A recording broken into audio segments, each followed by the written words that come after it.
आज इस वीडियो में हम वेरिएबल मास के क्वेश्चंस को कैसे सॉल्व करेंगे, उनका क्या कॉन्सेप्ट है उसको डिस्कस करेंगे। ओके। अगर कोई एक ऑब्जेक्ट है, उसके ऑब्जेक्ट से कोई भी एक मास, चाहे वो सेपरेट हो रहा है या उसमें ऐड हो रहा है, तो जो ओरिजिनल जो ऑब्जेक्ट है उसमें एक थ्रस्ट फोर्स रखता है। ओके। तो उस थ्रस्ट फोर्स को हम कैसे कैलकुलेट करेंगे वो हम समझाएंगे। सपोज ये एक पहला एग्जांपल है जिसमें एक गन है, एक बुलेट है।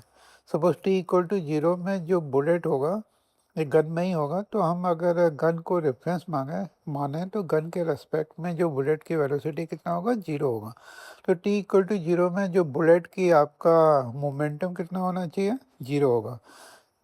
t=Δt, मतलब जैसे ही आपने ट्रिगर को दबाया तो ये जो बुलेट है ये की वेलोसिटी वी बी जी हो गया। मतलब बी मतलब वी बी जी मतलब बुलेट की velocity with respect to gun. तो इतने वेलोसिटी से निकल रहा है, तो इसका एक मोमेंटम आ जाएगा बुलेट में। वो कितना हो जाएगा, सपोज बुलेट का मास डेल्टा एम है तो डेल्टा एम वी बी जी के बराबर हो जाएगा। और हम न्यूटन के सेकंड लॉ से जानते ही है, जो आपका फोर्स लगेगा बुलेट में वो चेंज इन मोमेंटम के बराबर होगा, P2 - P1 divided by delta T. तो यहाँ से हमारा force delta M by delta T V B G आ रहा। तो यहाँ हम देख रहे हैं कि जो हमारा फोर्स है ये जो डेल्टा टी है इसके इन्वर्सली प्रोपोर्शनल है। अगर हमारा जो पार्टिकल किसी में ऐड हो रहा है, सेपरेट हो रहा है, ये बहुत ही जल्दी मतलब क्विक टाइम में हो रहा, तो हमारा फोर्स उतना ही ज़्यादा लगेगा। तो हम कह सकते हैं कि अगर हमारा डेल्टा टी टेंड्स टू 0 होगा तो हमारा एक इम्पल्स फोर्स मतलब थ्रस्ट फोर्स गन में लगेगा। ओके। तो अगर हम delta M by delta T जो है रेट ऑफ सेपरेशन और एडिशन ऑफ मास है, इसको हमने लैम्डा से डिवाइड रिप्रेजेंट कर दिया, तो हमारा जो बुलेट में कितना फोर्स लगेगा, F=λ बी बी जी। बी बी जी है मतलब बुलेट की speed with respect to gun. Okay. और न्यूटन के थर्ड लॉ से हम जानते हैं कि जितना इसमें एक्शन होगा उतना ही रिएक्शन फोर्स आपका गन में लगेगा।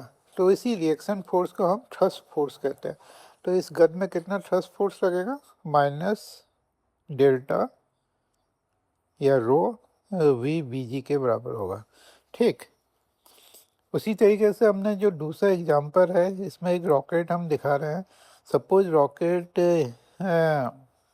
t=0 में रॉकेट से कोई भी आपका पीछे एग्जॉस्ट नहीं हो रहा, और t=डेल्टा टी में एक with respect to rocket v velocity से सपोज एग्जॉस्ट होना शुरू हुआ, तो हमारा जो मोमेंटम होगा t=0 में एग्जॉस्ट का वो 0 होगा, और t=डेल्टा टी में एग्जॉस्ट का मोमेंटम डेल्टा एम वी के रेस्पेक्ट बराबर होगा। तो जो एग्जॉस्ट में जो फोर्स लगेगा वो delta M by delta T v के बराबर होगा। तो इसी जो न्यूटन के थर्ड लॉ के अनुसार रॉकेट में जो थ्रस्ट फोर्स लगेगा उसका value minus delta M by delta T v के बराबर होगा। ओके। इसी तरीके से एक तीसरा ये एग्जांपल दिखाया गया है। इसमें एक कोई एक कार है, ये वी वेलोसिटी से आगे की ओर जा रहा है और ऊपर से रेन हो रही है। तो अगर हम कार के रेस्पेक्ट में रेफरेंस फ्रेम में देखें तो कार के रेफरेंस फ्रेम में जितने भी ऊपर के जो रेन ड्रॉप है ये अपोजिट डायरेक्शन में वी वेलोसिटी से मूव करेंगे। ओके।